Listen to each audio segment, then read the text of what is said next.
What on earth is going on? Mom passed away from an illness, didn't she? The diagnosis was clear. Yes, she did. There's no doubt Mom was sick. Then why are the police here? My name is Catherine. I'm a 36-year-old housewife primarily focused on homemaking and childcare. I also work a part-time job 3 days a week. My husband Albert is a school teacher. He's strict with our children's discipline, but he's a wonderful dad who cherishes our family. We have 2 kids, a 5-year-old daughter and a 3-year-old son.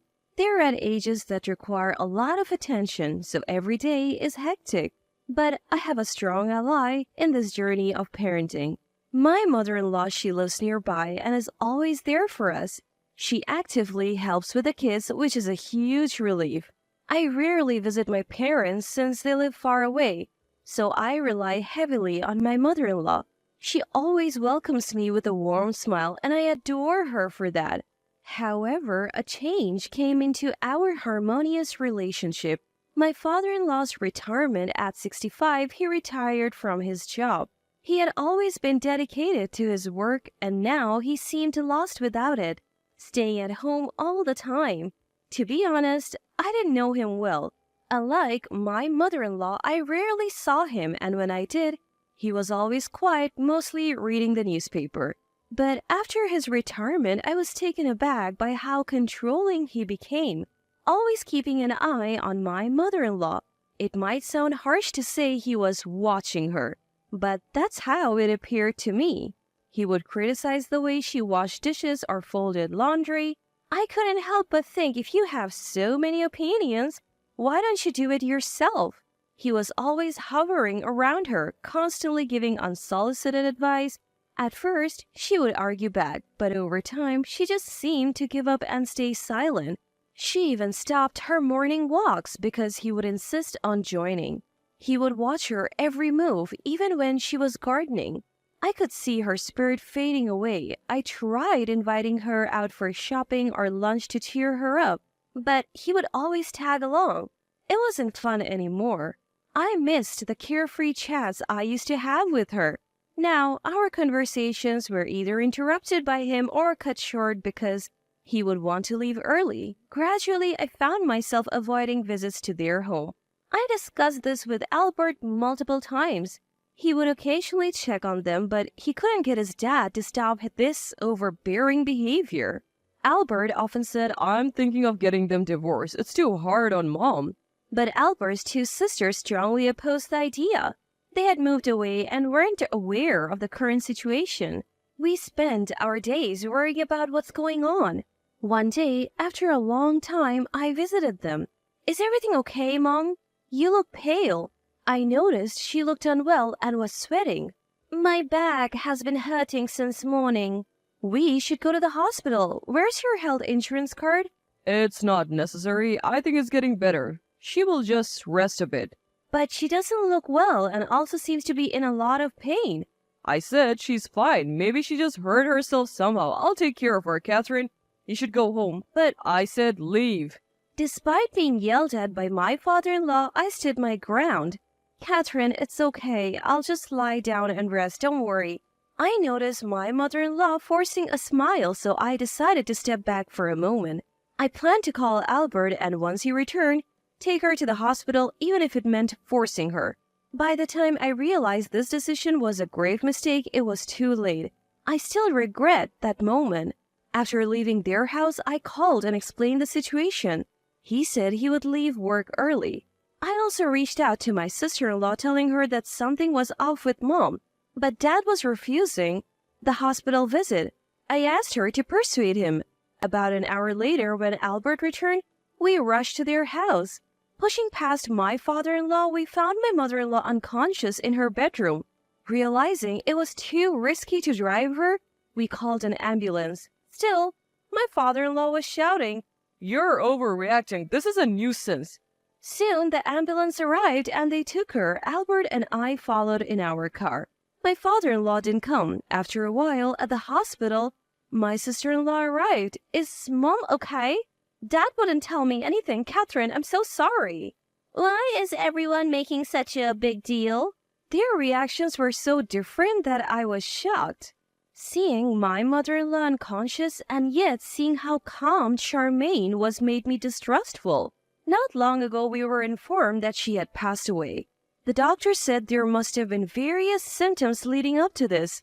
When asked why we didn't bring her to the hospital sooner, I couldn't answer.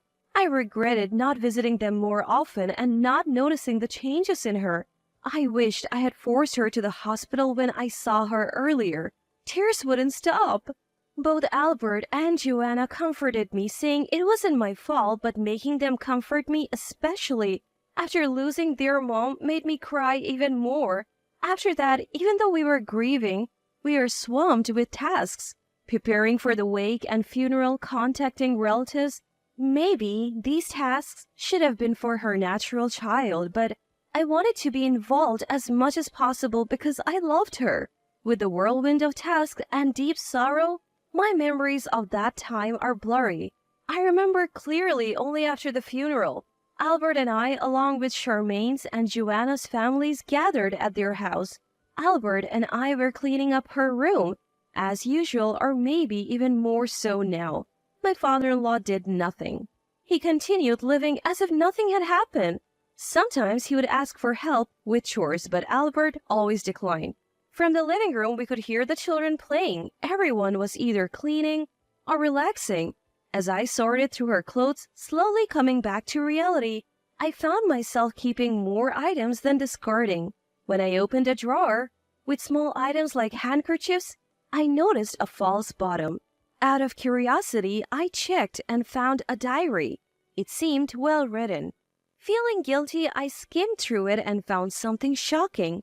I quickly showed Albert, and I could see his face turning from shock to anger. What is this? Albert, I'm sorry. Based on what I believe, I need to report this right now. Ignoring Albert's plea to wait, I immediately called the police. If what was written in my mother-in-law's diary was true, she was abandoned by him.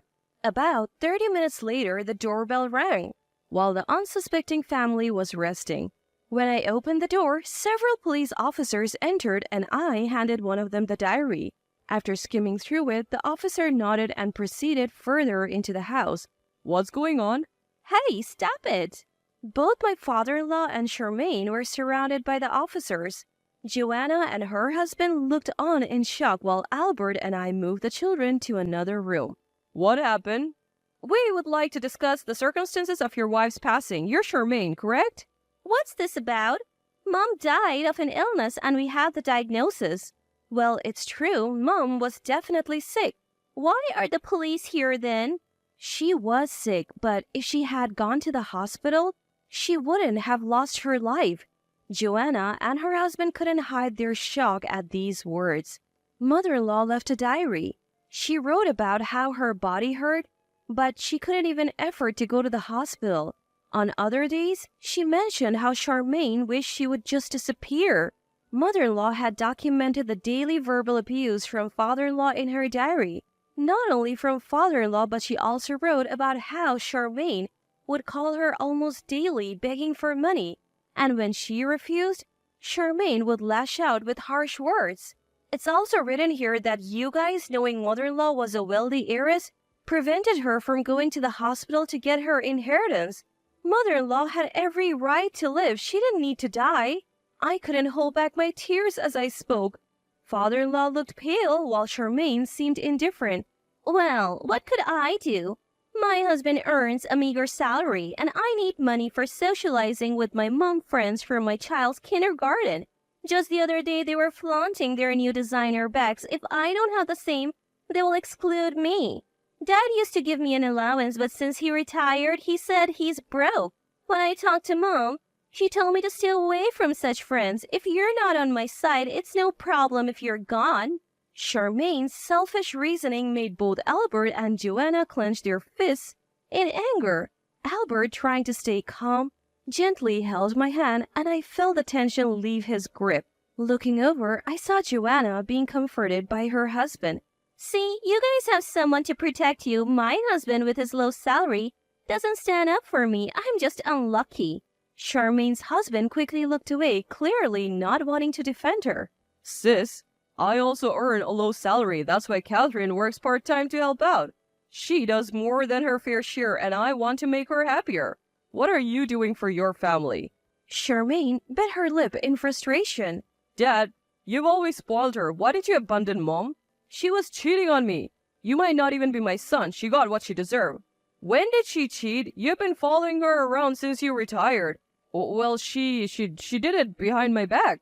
Just last Sunday, she met her lover. Were you not with Mom last Sunday? You're always with her. How long were you apart? I followed her everywhere, even when she said she was going shopping.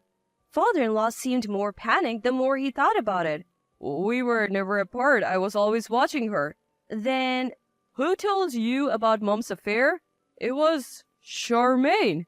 All eyes turned to Charmaine. You lied? Well, it's funny. I told Dad that Mom was cheating, and he quit his job to stalk her. I can't believe. What have I done? Father-in-law's face turned pale and he collapsed. I've always doubted her. I've said terrible things. She told me she felt sick last week and wanted to go to the hospital, but I didn't give her money. I believed Charmaine when she said Mom was faking it to meet her boyfriend. With a weak voice, father-in-law broke down in tears. I promised to make her as happy as our son when we got married. What have I done? A police officer pulled a sobbing father-in-law to his feet. No matter how much you regret or cry, your wife won't come back. We'll continue this at the station. The police took away the still crying father-in-law and the sulking Charmaine. Later, when Albert and I visited the police station for questioning, we learned that Charmaine was in deep financial trouble. As she had said herself, she became stubborn, trying to assert dominance among her close mom friends. Originally a high-maintenance woman, she married a man from an average family.